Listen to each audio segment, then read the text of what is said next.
Good afternoon and welcome to the National Press Club. My name is Sylvia Smith. I'm the president of the National Press Club and the Washington editor of the Fort Wayne Journal-Gazette. I'd like to welcome club members and their guests today, as well as those of you who are watching on C-SPAN. We're looking forward to today's speech, and afterward I'll ask as many questions from the audience as time permits. I'd now like to introduce our head table guests and ask them to stand briefly when their names are called. From your right, Meyer Odes, the producer of Artur Productions and the producer of the National Press Club Centennial documentary.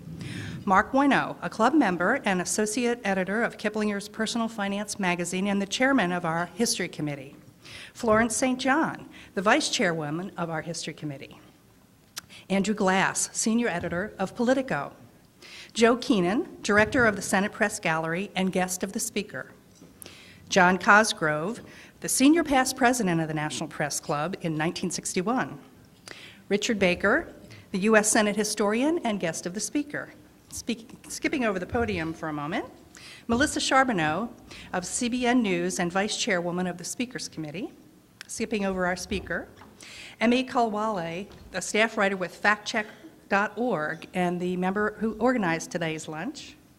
James Saylor, compiler and organizer of the memoirs of Arthur Crock, and a guest of the speaker.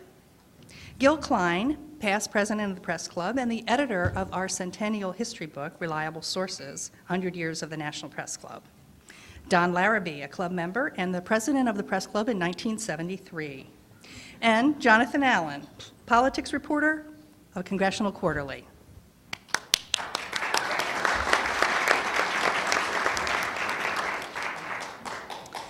Most of us are familiar with much of the history of the National Press Club and its role around the world. In fact, a number of you have contributed in ways that have fundamentally changed the course of the club and the nation's history. Many of the highlights in any 8th grade student's history book has a link to the National Press Club. For instance, President Franklin Roosevelt was the first speaker at our club luncheon series 76 years ago.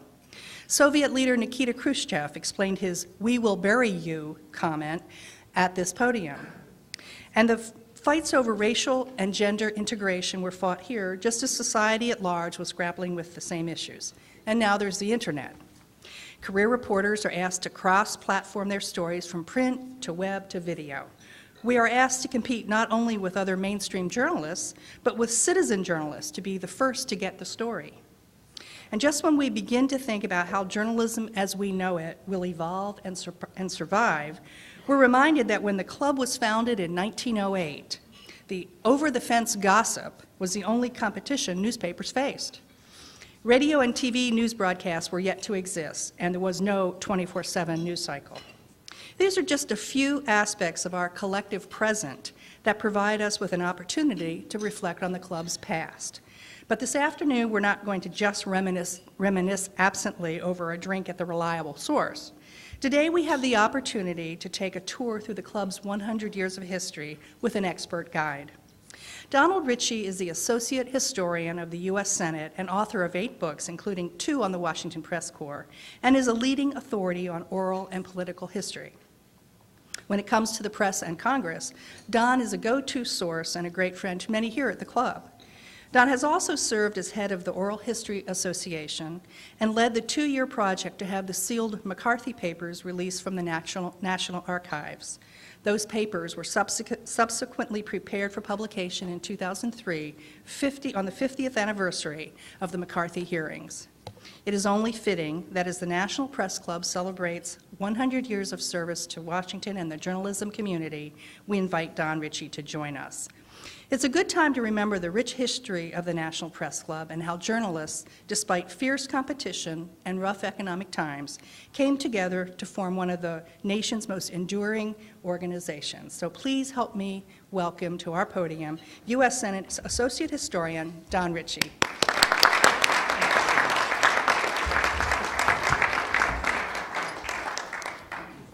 Thank you, Sylvia. It's a great honor for me to be here today. I'm just so flattered that you asked me, and I want to start, however, with a full disclosure, and that is I study newsmaking, and I don't make any myself. The reason I stand before you today is to provide some historical context for the centennial of the National Press Club, And I'm about to pose a question, which is, how is it possible that a band of competitors formed a collegial social and professional organization and managed to keep it afloat for 100 years? This association, this club, was founded in 1908, but the National Press Club actually had many short-lived predecessors. For instance, when I was doing my research on a book called Press Gallery in the Washington Correspondence, I came across the Washington Correspondence Club, which held a memorable dinner on the eve of the president's impeachment trial. Now, I mean President Andrew Johnson's impeachment trial in 1868.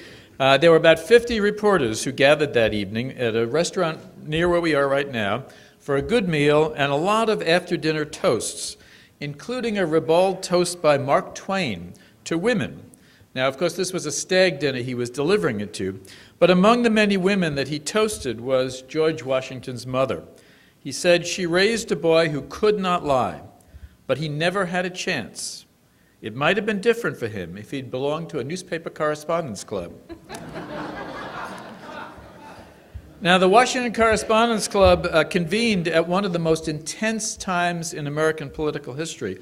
It was in the middle of a monumental clash between the White House and the Congress over the Reconstruction of the South. And that was the clash that led to the president's impeachment and his acquittal by a single vote, and an acquittal that was not sure until the last vote was counted. Reporters who covered the rough and tumble of Reconstruction said that it was even more intense than anything that they had experienced during the Civil War. And one of them said he would rather run all the risks of the Gettysburg campaign again than go through the storm times of Reconstruction. So the Reconstruction era reporters formed a club to dispel some of that political tension and to entertain their friends in Congress and the administration, and maybe to divert attention from the impeachment trial just for an evening. And it managed to do that for that evening, but it didn't last very much longer. It held 3 more dinners before it finally disbanded. The earliest Washington's Correspondence Club was actually founded by a group of Washington Civil War correspondents who showed up here in 1861 to cover the war. The first battle was only 30 miles away in Manassas, and the best news about the battle was at the bar at the Willard and the bar here at the Ebbitt Hotels, where their generals and the politicians gathered at night, and in between were all the little newspaper bureaus and the telegraph office down the end of the street. So this was Newspaper Row at that time. They called themselves the Bold Buccaneers, and they were also known as the Bohemian Brigade. And those were the reporters who stayed in Washington after the Civil War was over and whose numbers began to grow throughout the late 19th century. But they repeatedly tried to form press clubs, and they repeatedly failed in this period. Instead of a clubhouse, the most comfortable place for most reporters in the late 19th century were the Senate and House press galleries, because those were set aside for them. As early as 1841, the White House didn't have a press room until 1902. They were sometimes allowed in when it was raining, but for the most part, reporters stood outside the White House in the 19th century. But in that period, you could go to the press galleries, where they had comfortable leather couches, they had Brussels carpets, gilt mirrors, chilled water coolers, and, quote, any reasonable quantity of very red liquor. And I'm sure that today in the Senate Press Gallery they have the water coolers are still there in the process. But that was where reporters could go to write their stories or play cards or take a nap during some of the slow moments in the Senate. In fact, we have an engraving of a group of reporters in the Press Gallery in the 1860s, and the caption is reporters during a stupid speech in the Senate. And they're all got their feet up on the table. The press superintendents would tell them when anything of any importance was happening on the floor, and then they would all go out into the gallery. And in fact, the tour guides in the Capitol in the 19th century used to say that the best way to tell whether anything really important was happening on the floor was whether or not the reporters had taken their seats up in the press gallery. Actually, there's a certain truth to that today as well in terms of what's going on in the Capitol chambers. The sleepy atmosphere in the 19th century in the press galleries continued right up to the Second World War, according to a number of the veteran reporters I've interviewed. And once in the early 1980s, I had an opportunity to take the columnist Joseph Alsop on a tour of the press gallery. He said he hadn't been in the Senate press gallery in about a half a century. He was absolutely appalled to see that the big couches where he used to nap had been replaced and that there were all these desks sort of cheek to jowl. He called it a rabbit warren. In fact of the matter is it's even worse today in terms of the space and the squeezing of people into that space. Among other things, what we've lost in the last 20 years is the telegraph office. When I first came to the Capitol in the 1970s, people used to type their stories, send them over to a telegraph operator, and telegraph them back to their newspapers. Telegraph is gone, and very shortly the telephone booths are probably going to go from the press galleries as well as technology changes. During the Gilded Age, after the Civil War, there were a whole series of lobbying scandals that took place, and not only did the members of Congress get caught up in these scandals, but so did some of the reporters. It turned out that some reporters were moonlighting as lobbyists, and some lobbyists were posing as reporters. And that had a detrimental effect on some of the reliable sources that the members of the press were looking for. And so to stop this confusion, the leaders of the Washington Press Corps actually went to the leadership of Congress and said that they would take over the management of the press galleries, set the rules, and determine who was allowed into the press galleries. And they did this about 1880 by creating the Standing Committee of Correspondence, elected by reporters. That's exactly the same system that we still have today. Its intention was to remove lobbyists. And it did that very successfully, and it still works very hard to keep lobbyists from entering into the press galleries. But by requiring that you must report for a daily newspaper via telegraph, the rules that were adopted also eliminated all women correspondents and all minority correspondents. Whether that was an intended or unintended consequence, I've never been able to determine, but I'll talk a little bit about the consequences that played out.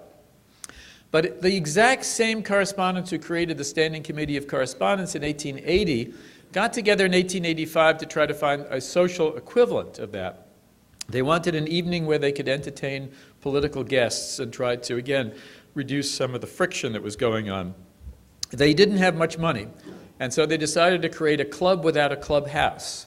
And they tossed around several names. They were going to call it the Terrapin and the Skillet, and they finally settled on the Gridiron after the rack on which chops were roasted. And the Gridiron threw lavish dinners, and they put on songs, and they did political lyrics to these songs and all the rest of it. And it apparently succeeded in sort of bridging over some of the gaps with the politicians, because by 1890 the House of Representatives had to send its sergeant-at-arms to one of the Gridiron dinners so that it could get members to come back to Capitol Hill and establish a quorum. The Gridiron, however, was a self-consciously elite organization. It initially was limited to 35 members, which that meant it automatically excluded almost everybody else in the press corps.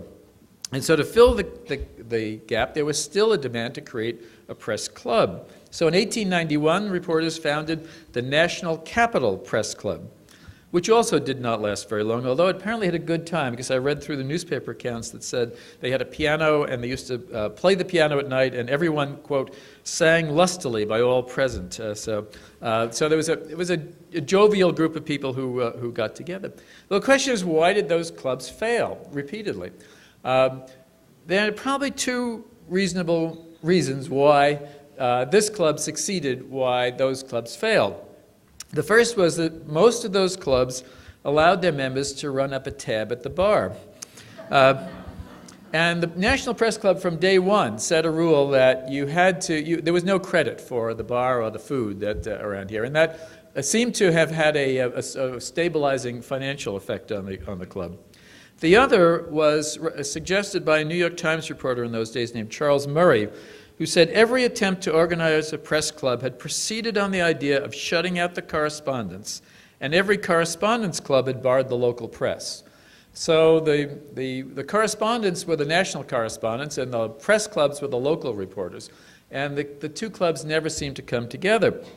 Part of this was because the national correspondents in those days looked down on the Washington newspapers. In fact, if you lived in Washington in the late 19th century, you'd probably rather read the Baltimore Sun than any of the local Washington newspapers. And the local Washington reporters looked down on the national correspondents because as soon as Congress adjourned, they would pack their bags and leave town. And so they looked on the national correspondents as transients who were only here for about half of the year. It was the genius of the National Press Club in 1908 to finally bring the two groups together, national correspondents and the local press, in creating a club that managed to succeed. So anybody in the Washington press could join the National Press Club, except they had to be men. This was a men's club originally. And so there were women reporters, but they were writing society news. And society news and the color commentary didn't justify the expensive telegraph toll, so they didn't write for a daily newspaper via telegraph. They mailed their stories in. And in the 1890s, there were a sizable number of women journalists here in Washington. They used to hold lunches over at the Willard Hotel, and they had formed something called the Washington National Press Association. This was the first generation of women correspondents in Washington. By the First World War, there was a new generation of young women who came with the women's suffrage movement. Actually, many of them handled press relations for the women's suffrage movement. And when women got the right to vote, they stayed in Washington as correspondents. The old association was a little too stodgy for them, and so in 1919 they created the Women's National Press Club. In addition to gender, race raised an issue because there were black reporters in Washington and there were black newspaper associations. They were trying very hard not only to get their members into clubs, but to get them accredited to the press galleries. There were a lot of black newspapers, but they were daily newspapers. And again, they were weekly newspapers. You had to be a daily newspaper to get into the press gallery. In the 1940s, the Associated Negro Press was really pushing to try to get one of their members admitted, and Claude Barnett, who headed the Associated Negro Press, commented about the Senate and House press galleries. He said, they're really like clubs. He said, those lounges maintained by the Senate and House are really like clubs, and I suspect that therein lies the reluctance to admit us. This was at the same time that I.F. Stone resigned from the National Press Club because the club refused to seat his luncheon guest, who was the dean of the Howard University Law School. In 1947, the Senate Rules Committee finally ordered the Standing Committee to accept its first black reporter. That was a man named Louis Lautier, who reported for the National Negro Publishers Association. And they also admitted Alice Dunnigan, who reported for the Associated Negro Press.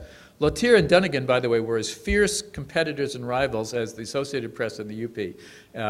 It was just amazing to me in reading through their correspondence and how hard they fought to scoop each other in terms of getting the story. Louis Lautier had been a stenographer before he was a reporter. He had a dry wit. He was well liked by folks in the Washington Press Corps, especially because he used to lend them his stenographic notes after the president's press conferences. So in 1955, the National Press Club actually held a vote of its entire membership as to whether or not to allow Louis Lautier to be a member, and it voted to admit him into the club. He came in, but Alice Dunnigan did not because, of course, the club was all men at the time. Meanwhile, the National Women's Press Club had earlier invited Alice Dunnigan to a luncheon in 1948 as a way of perhaps getting her as a member. She was a bit intimidated by the really fast-talking, aggressive women correspondents that she was around. She kept fairly silent during the lunch, and no invitation to join the club followed. But when Louis Lautier was admitted to this club, the women felt that they had been discriminating in their own right, and they admitted Alice Dunnigan to their club. She was pretty resentful of the 7-year delay, but she said that joining that club was the best thing that happened to her professionally because it opened avenues for many exclusive stories and personal interviews from prominent dignitaries. The men tried everything possible to keep the women out of the club. In the early days, they used to have regular ladies' dinners and ladies' days, and the men reporters would actually dress in formal wear and cutaways to greet their women guests. At the same time, the White House Press Correspondents Association actually admitted women as members of the association, but wouldn't allow them to come to their dinners. And when the women reporters complained, Merriman Smith, who was president of the association at the time, said, well, the trouble is that the dinners were too dirty, he said. The entertainment was too dirty, and that the men liked it bawdy and they weren't about to change it. The women reporters sent in their checks for tickets to attend the dinners, and the checks were returned. And the next year, the men tried to hide the date in which the White House Correspondents Association was holding its dinner. Radio correspondents, when they came, they were second-class citizens in this club and elsewhere. They were allowed to join the club but not to vote in any of the elections, for instance. And I think because they had felt that they weren't quite equal with everyone else, when they held their dinners, they did invite women radio correspondents to attend. Although this created some problems because the wives of the radio correspondents were not permitted to attend. And so there was some friction and concern in their minutes as well. But all clubs in Washington, for the most part, were segregated by gender. The Cosmos Club, the Metropolitan Club were men-only clubs. And once you got to be a columnist, you usually applied for membership in one of those clubs along the way. Arthur Kroc, who had been a working reporter before he became the bureau chief and the columnist in the New York Times, took out a membership in the Metropolitan Club. And his old friends here at the National Press Club scoffed that it meant that Kroc used to be a good reporter, but now he's a journalist. Meanwhile, there were a lot of women working in this building down below, and they were getting frustrated the fact that they couldn't take the elevator up to the 13th floor to eat a meal here when they worked odd hours or when the weather was terrible outside.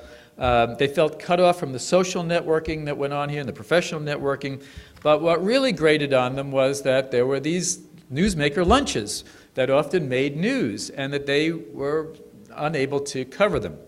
And so the club finally made some compromises along in that. And one of it was that in the mid-1950s, in 1956, the club said, okay, any member of the working press, women as well, can come to any luncheon that we have, a newsmaker luncheon, except if you're a non-member, you sit up there in the gallery and you leave as soon as the lunch is over. And so the first women to attend any lunches in this room were women reporters who were up in the gallery. And that meant sharing the space with the TV cameras and the lights and the rolls of electrical cords and all the rest of it. Marjorie Hunter once spent an hour standing on a rolled-up rug in the back of the balcony where she could barely see and couldn't hear the speaker. And she stormed back to the New York Times bureau and said to her bureau chief, "Scotty, don't you ever send me back to that damn National Press Club again."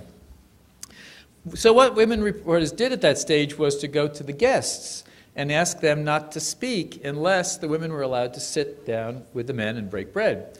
One of the very few who accepted was Nikita Khrushchev when he was here. He was always, of course, happy to expose a capitalist injustice.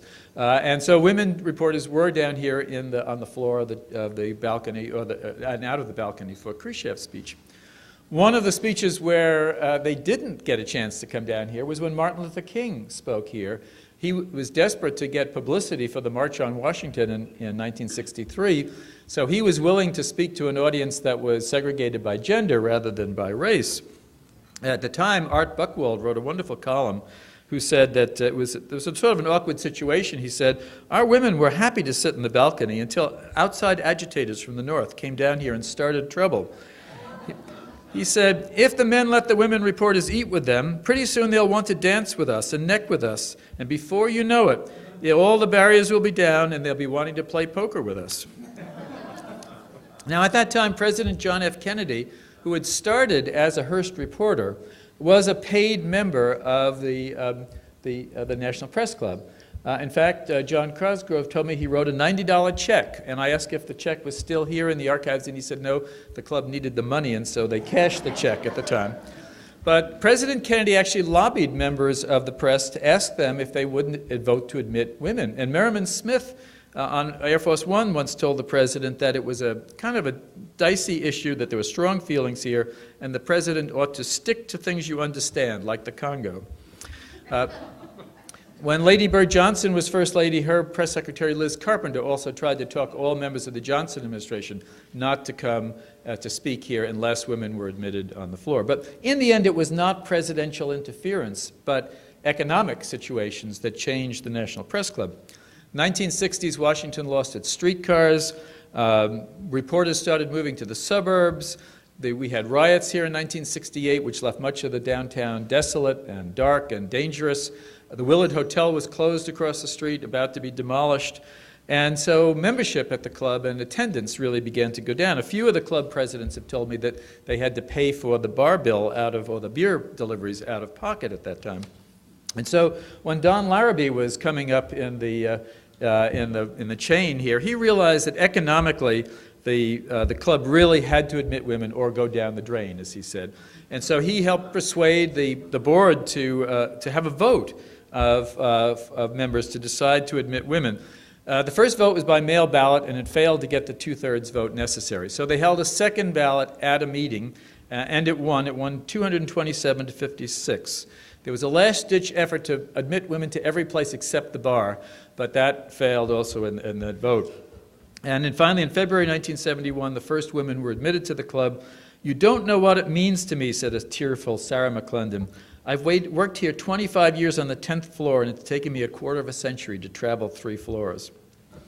Now, this left the Women's National Press Club trying to decide whether they should admit men, and they finally decided actually to merge with the National Press Club and to create the Washington Press Club Foundation. That left the Gridiron as the last male bastion in terms of press clubs here in Washington. They had admitted their first black member in 1972, but they still resolutely refused to admit women. And so younger women journalists began to picket the Gridiron. They posted signs in the women's restrooms at the Washington Post and the Washington Star, which were engaged in large debates and actually a lawsuit as to women's status and salaries in those newspapers. They got women out on the streets picketing to try to embarrass the high-level guests coming in. It didn't work. Everybody went to the dinner, even though they sort of ducked into the dinner at various times. But the women then changed and found a different strategy. They decided to hold their own dinner on the same night. And so there was a counter-Gridiron performance over at Mount Vernon College. And actually more presidential candidates and television anchors and other celebrities went to the women's dinner than went to the Gridiron. And the men realized that when it came to throwing a party, they had been defeated. And so they admitted in 1974 the first women members of the press club. One more club to mention is the Overseas Writers Club, which was founded by Americans coming back from Europe after World War I, and also by European and other foreign correspondents who were here in the United States. At first, admittedly, the foreign correspondents thought Manhattan was the best place to cover the United States, more than Washington. They could come to Washington on a train once in a while if there was some story coming. Between the First and Second World Wars, the most prominent correspondent in Washington, foreign correspondent, was a man named Wilmot Lewis, who reported for the Times of London. And he did all of his reporting from this club. And in fact, in the card room of this club, he decided that he could save on shoe leather by just asking his colleagues what he needed to be reporting about. And picked up all the news he really needed here. In return, he gave them great quotes. He was a very good quipster.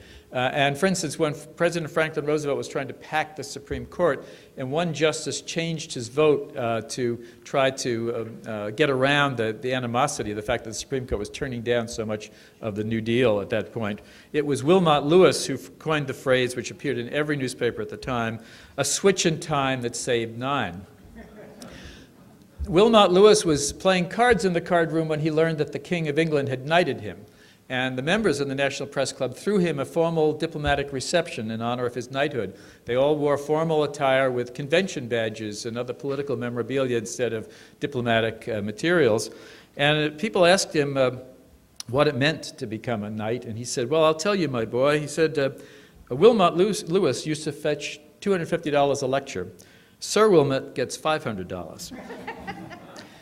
Now, most of the low-budget, single-person foreign bureaus couldn't compete with Wilmot Lewis's contacts, so that's when the U.S. Information Agency created the Washington Foreign Press Center here in the National Press Building. to provide access to press briefings and equipment and other things to reporters. It also created some sort of a social status between the well-paid foreign bureaus and those who were struggling, and some of the bigger bureaus told their correspondents that they didn't want them to be treated like reporters at the 8th floor of the Washington Press Center. So there's all these stratas in the history of Washington Press. Well, whether or not a reporter's story appeared in a newspaper or on the air, regardless of their race or their gender, whether they were foreign or domestic, Washington correspondents historically have operated out of a city populated by politicians who desperately crave publicity and desperately sought to spin the publicity that they were getting. It's a city that's been filled with sources, each one of them convinced that he or she is the most misrepresented person who has ever served in public life. It's a city that both suppresses and leaks news profusely. It's a city filled with policy wonks who can't speak except in acronyms, and who are about to provide you with information that you will never be able to persuade an editor back home that you can get into a story. Not long ago, the reporters in the Senate Press Gallery had to advise a senior senator that there was absolutely no way for them to explain a second-degree amendment to anyone outside the Beltway. The pressures that reporters face today actually mirror those of the predecessors over the last century, except that the deadlines now come faster and more frequently. But there's always been creative tension in the press gallery between the scoop and the pack, between the professional rivalries that pit people against each other and the other forces that sort of pull competitors back together again. Washington reporters always, going way back to the 19th century, have spent a lot of time standing in corridors outside of closed doors together. They've spent a lot of time riding on campaign trains, campaign planes, and campaign vans. They've been handed the same press releases. They've attended the same press conferences. They've cultivated the same sources.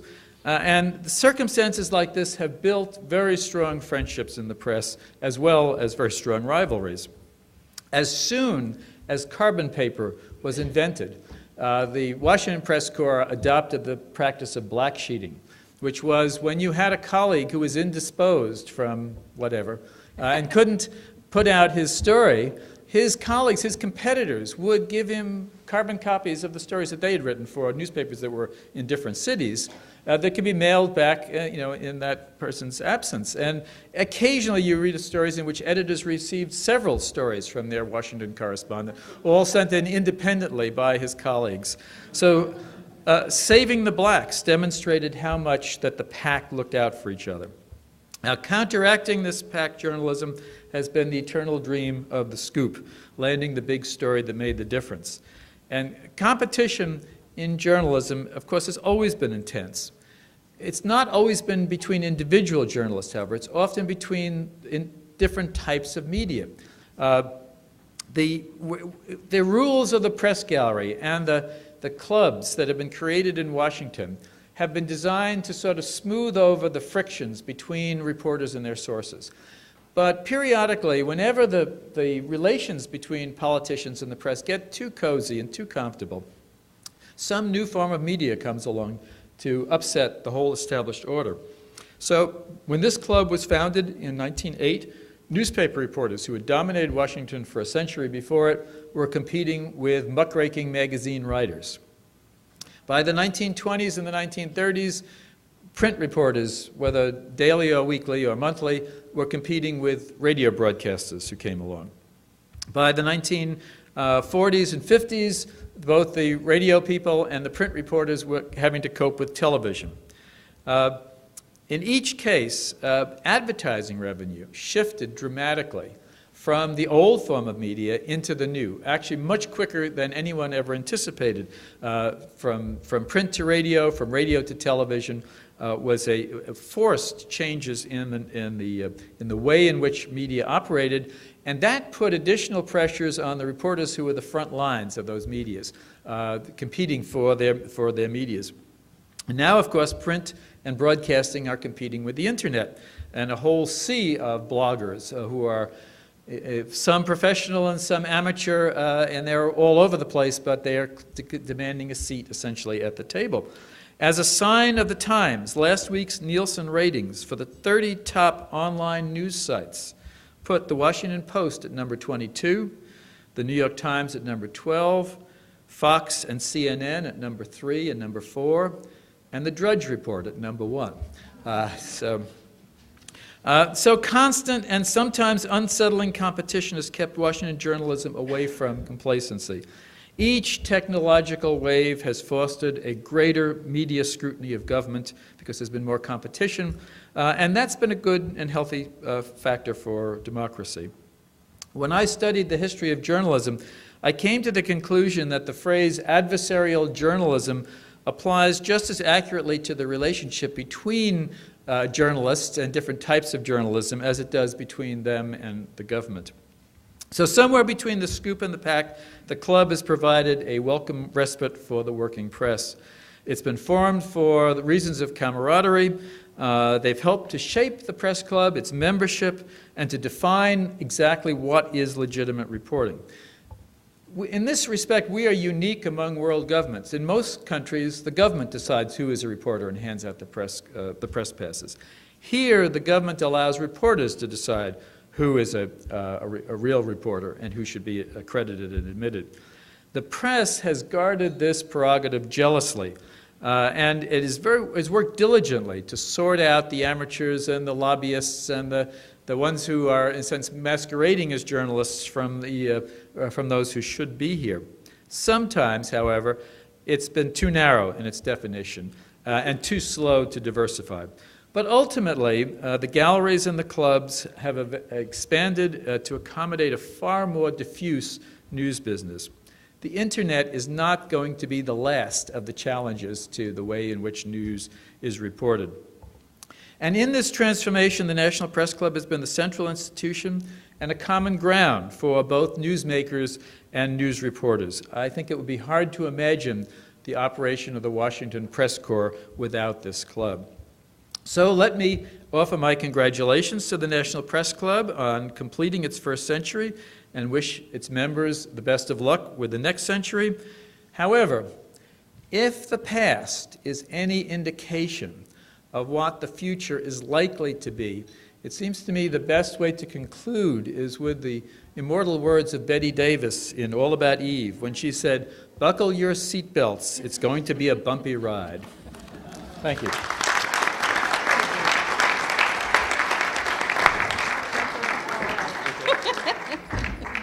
Thank you so much. Legend, and in fact our own history book has it that one of the reasons for the founding of the Press Club was to create an after-hours watering hole for journalists who couldn't find an open bar. Is there any truth to that? I suspect, actually, the interesting thing about Washington was never quite as open a city as New York or Chicago, places where the reporters were used to being. And when they came here to Washington, they found it a little on the dry side. Although there were a number of saloons in Washington, but fortunately during Prohibition there were twice as many speakeasies as there were during the saloons before that. So perhaps if the club had been founded a little bit later, it wouldn't have had that same need. Do you see the same relationships today between among media reporters that you saw among reporters earlier in the club's history? Well, the press has just gotten much more diverse. When I wrote my first book, which is about the 19th century, it was a lot easier. There was a lot more commonality between the reporters. They were all newspaper reporters. They were all white men. They were all essentially from larger cities. They had a lot more in common. They'd been to universities, a very well-educated group of people. Over time, when I tried to write the second book, the population of the press corps changed so dramatically. When you get a whole different group of people with magazine writers, radio reporters, and television reporters, it has gotten so diverse that it seems to me that it makes more sense for clubs to perform that kind of bringing together situation because it's not as automatic, I think it was in the 19th century. How about the relationship between legislators and reporters? How's that changed over time? Wonderful stories about the old days when this was Newspaper Row down here, and they used to say members of Congress would all stop down here to read the reports, the next day's news, essentially, before it came out. And members of Congress and members of the press tended to be very close. In fact, what I found in the 19th century is the members of Congress tended to own the newspapers that the reporters were working for. And they were much, in those days, the papers were a lot more politically connected along the way. I think today a lot of members of Congress wish that the relationship was as close as it was in those days, and they probably wish that they were employing some of the reporters. But certainly all of them are just as interested in seeing their names in the newspapers and getting some airtime as their predecessors were. As a historian, how would you critique the memoirs written by politicians? What are some examples of well-done political autobiographies or memoirs? That's interesting. Actually, when I was writing my books, the best sources I had were the memoirs by the journalists. I used to go to the annual Vassar book sale and collect stacks of used books that were memoirs from journalists from the 19th and the 20th century. Journalist memoirs by far are better than the politicians' memoirs. You know, politicians spent their lives not telling you everything, and it's very hard for them to make that leap. I'd say the best politicians' memoirs are those who are safely retired, and some of them are more colorful than others. But actually, the truth of the matter is even the best of the politicians' memoirs are usually ghostwritten by a favorite journalist. What's the backstory on the release of the McCarthy Papers? Was there any resistance to making them public? This was an interesting project. We started back in 1975 and 1976, and some of the first requests we got from researchers was to see the closed papers relating to Joe McCarthy. There was more written about Joe McCarthy than any other U.S. senator. And there was a lot of open material, but all of his closed hearings, which about 160 closed hearings over a 2-year period. And we went to the committee and asked permission to publish them, edit them, and get them out so that they could be ready for distribution. But at the time, in the 1970s, there were still a few members of the committee who had served on the committee with Senator McCarthy. Some of the staff were still there, and there was a great concern that many of the witnesses had never testified in public. About 200 of the 500 witnesses had never testified in public. And so there was a concern that somehow this would affect their reputations later. And the committee then chose to seal it for 50 years. It's a right under the rules of the Senate. So, you know, if you wait long enough, time passes. And we noticed that we were approaching the year 2003, which was the 50th anniversary, and we went back to the committee, and the committee said, yes, that was not an issue. We did check to find out who was still living. We found that 90-some-odd% of the witnesses were deceased, which on one hand was somewhat of a relief, but because you weren't going to be embarrassing them in any way.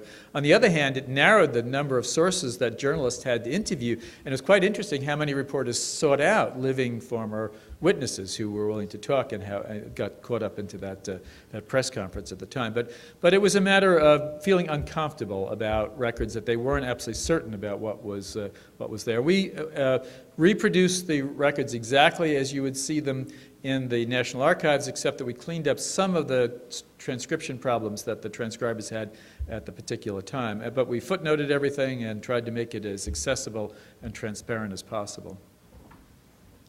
A member of the audience says, tell us about Joe McCarthy's role at the National Press Club.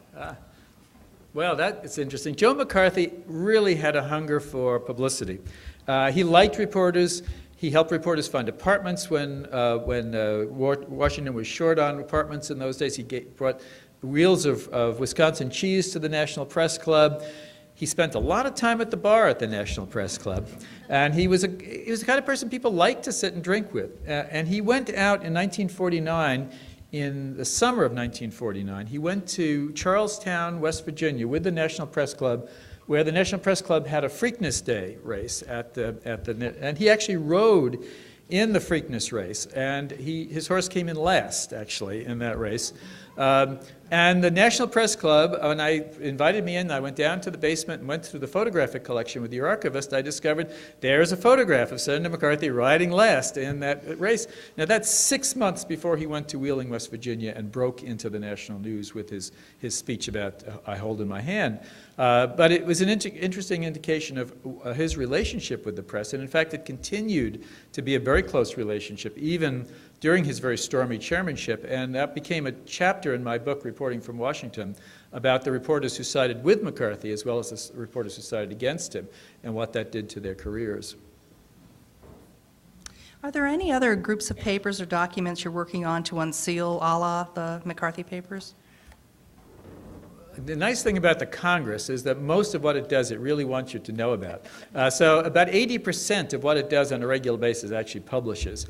That leaves a less of an amount of material for us historians to try to break through, but there are closed hearings of committees, and especially before the Sunshine Rules in the 1970s, there were a lot of closed hearings. We have been working with the Foreign Relations Committee to open their closed hearings. That's usually the testimony of the Secretary of State, the Secretary of Defense, the head of the CIA, about issues that they felt they couldn't talk about in public. And we've been working with them for a number of years in producing. We're up to about 1968 now in terms of releasing those. And we also work with other committees as well. But there's more interest in the national security things from the Foreign Relations Committee and Armed Services Committee as well. How often is your office used in major political debate on the Senate floor, and how has that information you've provided been used? The Senate Historical Office is resolutely nonpartisan. We do not get involved in any current debates. If people want to know about trade policy or immigration policy, they call the Congressional Research Service. But if the senators happen to be filibustering an immigration bill, they can call us to talk about the history of filibusters and cloture, about the role of leadership and how it's changed. We get involved when things are definitely of historical nature, and certainly the Senate thinks of itself as an historic organization and has a lot of ongoing historical events. Probably the busiest our office was during the president's impeachment trial in 1999, because they hadn't impeached a president since 1868. And interestingly enough, we had done an oral history with Floyd Ritchie, who was the parliamentarian in the 1970s. He had actually planned for Richard Nixon's impeachment trial, which never took place because Nixon resigned.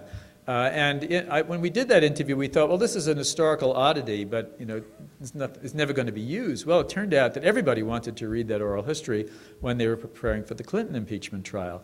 And many of the things that they thought of in the 1970s, including putting TV in the galleries, were now factored into what was going on in the 1990s. We got calls from the leadership of both parties. We got calls from senators on their way to town meetings because they knew they were going to be asked questions of an historical nature, and so we were very much plugged into that. On most issues, we're not as intimately connected, but if it's a historical issue, certainly both parties turn to us. For the first time since 1960, a sitting U.S. senator will be elected president.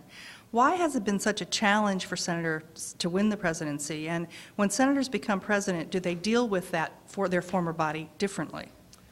Yes, if both parties nominate a sitting senator, it will be the first time in history that two sitting senators have run against each other. There have only been two previous presidents who went directly from the Senate to the White House. One was John Kennedy in 1960. The other was Warren Harding in 1920. So there's a definite historic moment about to happen.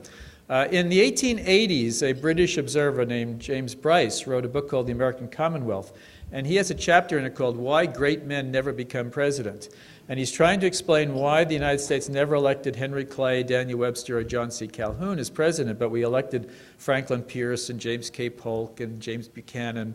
And part of it is that senators then and now have to vote on every controversial issue of the day, and those votes can be used against them when they run for president. It's hard to expand your base when you've offended them by one vote out of the hundreds that you've cast. It's easier to be ambiguous if you're a governor or if you're out of politics. But actually, running two sitting senators against each other will probably neutralize that issue in this particular election. We don't have many examples to choose from, but of those few people who have become president who were senators, do they deal with the body of the Senate differently than somebody who was never in the Senate? Actually, 16 presidents served in the Senate. It's only two of them that went directly from the Senate to most of the others went via the vice presidency or some other office, Secretary of State or something else. So the question is whether or not senators can deal with the Senate better than non-senators. Well, Warren G. Harding was not known as a stellar president, but he actually was able to do more with the Senate in terms of foreign policy than Woodrow Wilson had been. Woodrow Wilson, one of the great geniuses who ever served as president, had written books about Congress, who in his first 6 years was eminently successful as president in getting things done, and then failed with the Treaty of Versailles in his last 2 years. And Harding sort of picked up the pieces and was able to establish some sort of post-war foreign policy. So his Senate relationship clearly helped him at that stage. John Kennedy had a lot of troubles when he was president at first because a lot of the senior senators, the old bulls, the people who chaired the committees, thought of him as a backbencher. And they weren't as deferential to him as president when he first came in. I think the longer he was president, the more he was able to get from Congress and the more stature he developed. But his successor, Lyndon Johnson, was, as Robert Caro said, the master of the Senate. He was the super Senate majority leader. And so much of what happened in the later 1960s in getting Kennedy's program through and other programs came through because Johnson knew the Senate better than most of the sitting senators did at the time. The word unprecedented gets tossed around at Senate press conferences quite a bit, and we want to know if is there really anything new under the sun, but more specifically, what are the most noteworthy developments in the Senate in the last decade or so? The most frustrating thing for those of us in the Senate Historical Office is reporters who are calling to say, something has just happened. Is this the first time it's ever happened? The suggestion is there's only a story here if it's the first time. After 200 years, there's very little that's the first time. We get these calls from senators occasionally as well. Am I the first senator to be governor, representative, and senator from my home state? Well, actually, there are 101 others in that category. But if you should stand on your left foot while you're doing it, you might get into that category. We have to break a lot of hearts, in other words, in the process. But there are variations. Like I said, for instance, this would be the first election in which two sitting senators ran against. So there's still some possibilities of a Guinness Book of Records achievement along the way. But the Senate does change, even though it changes slowly in some respects. In many cases, it's not so much that it changes from inside as the country changes around it from the outside. And probably the most startling change in the 30 years since Dick Baker and I have been there has been the nature of the two political parties. And that is, when we first got started, the two political parties were very much internally divided. There were as many moderate Republicans as there were conservative Republicans. There were a lot of conservative Southern Democrats. They were the chairs of most of the committees. No vote in the Senate was ever a party line vote in the 1970s. Just didn't happen. And now, practically every vote in the Senate is a party line vote, and that's because the two parties have become very internally consistent and coherent. And there's much less of a middle ground for negotiation. Which makes it a lot harder in the Senate to get something done because you really can't do anything on a strictly partisan basis in the Senate. You always need a supermajority to get things going. So that's something that the Senate itself didn't design. It's what the voters design in every election. And it's the cards that are dealt to the majority and minority leader that they have to figure out how to play with. And along that lines, we read a lot that politics in Congress today has never been so divisive, but wouldn't the Civil War and the Civil Rights Movement and other periods have even been more combustible? And talk about that a little bit, please. When I talk about the Senate as a place of great decorum, they say, well, what about your Senator Charles Sumner, who got beaten up in the Senate chamber? And I say, yes, but that was by a House member who did that. A House member who objected to one of his speeches and came in with a cane and beat him over the head while he was sitting at his desk. And it was an indication of Sumner's popularity that no other senator came to his rescue while he was being beaten. But his empty seat for 3 years while he was recuperating was a very vivid sign that the Civil War, the coming Civil War, was not going to be put off by political compromise, which they had been trying so desperately to do up to that point. Yes, there have been great issues, emotional, divisive issues from day one in the Congress. It was Thomas Jefferson, when he presided as vice president under John Adams in the 1790s, who wrote the first rules manual for the Senate. And one of the things he said was, political issues are going to be emotional issues no matter what. What we have to do is diffuse them by being a little bit politer to each other. So he starts the practice of you can't mention another member by name, you can't criticize their state. We've got to sort of get this, my distinguished senior senator from the great state of, language that started then and is still part of the Senate. And the Senate places a huge premium on decorum. But the issues have periodically been extremely divisive. And it's nothing new in that sense. It's It's something that you can find certainly in reading through the record. And actually, the record today is a little more honest than it used to be, because before C-SPAN started covering the debates, members could easily remove the insulting remarks they'd made the night before. For instance, the reference to another senator as a rancid tub of butter disappears from one day to the next, for instance, in the process. So it was said about Homer Capehart, and I believe it was said by Wayne Morse, if I'm not mistaken, but in any case, it was noted by the reporters in the press gallery, but did not appear in the next day's congressional record. So I think you can say that hot tempers have always been part of the political process. We're almost out of time, but before asking the last question, a couple of important matters to take care of. First, I'd like to remind those of you who might be near a TV tonight that the WETA will be airing our documentary at 10 o'clock tonight, so I hope you can watch that. And then some upcoming lunches. April 16th, Janet Murghese, who is the President and CEO of the National Council of La Raza, will be our speaker. On April 24th, Charles Overby, Chairman and CEO of the Freedom Forum and CEO of the Museum, will be here. And on April 28th, Dan Glickman, Chairman and CEO of the Motion Picture Association, will be our guest. Second, I'd like to present our guest with our centennial gift, which is Reliable Sources, 100 Years at the National Press Club, our history book. And so I'm glad you told us that the story about the liquor is correct. Yes. And for my last question, usually I like to ask something that's a little cheeky or humorous, and usually I know the answer. I'm taking this one on faith. Did you ever have a pickle sandwich at the National Press Club bar, and why? As a matter of fact, I've never had a pickle sandwich at the National Press Club bar. I'm not sure why, but I always trust the advice I get from veteran correspondents, and I'm sure one of them probably advised me not to have a pickle sandwich at the Press Club bar. Thank you so much.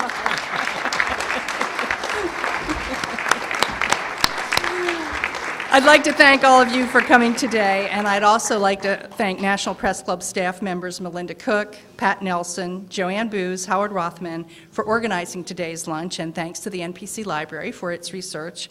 The video archive of today's lunch is provided by the National Press Club Broadcast Operations Center. Press Club members can access free transcripts of our luncheons at our website, www.press.org, and non-members may purchase transcripts, audio, and videotapes by calling 1-888-343-1940. For information about joining the Press Club, please contact us at 202-662-7511. Thank you. We're adjourned.